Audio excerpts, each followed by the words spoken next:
When it was announced last September that part of Bukit Brown Cemetery will make way for a new road, a public outcry ensued over the perceived loss of Singapore's heritage. Several pioneers including Chew Boon Lay and Lim Chong Pang are buried there.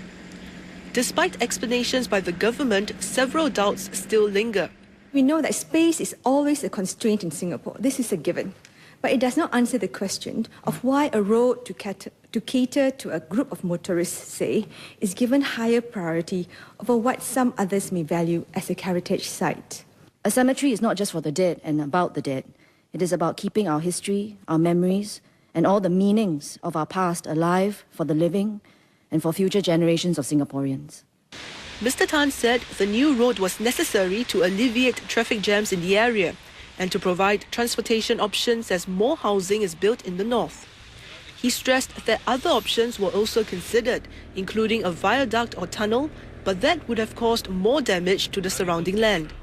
As for the rest of the cemetery, Mr. Tan said the southern part near the old police academy will be developed for public housing as an extension of Toa Payoh. On Singapore's heritage, Mr. Tan said Singapore has been able to conserve and preserve much. And if physical markers have to be removed, Mr. Tan said it's just as important to document memories. When we are unable to preserve certain aspects of our heritage, it does not mean that we do not care.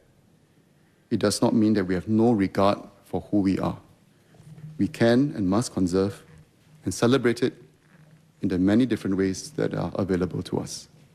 It's been a race against time to document these graves here at Bukit Brown Cemetery. Some 5,000 of them, or about 5% of all the graves here, will make way for the new road. The Urban Redevelopment Authority has been funding efforts by civic groups to ensure that this slice of Singapore's history is preserved for future generations.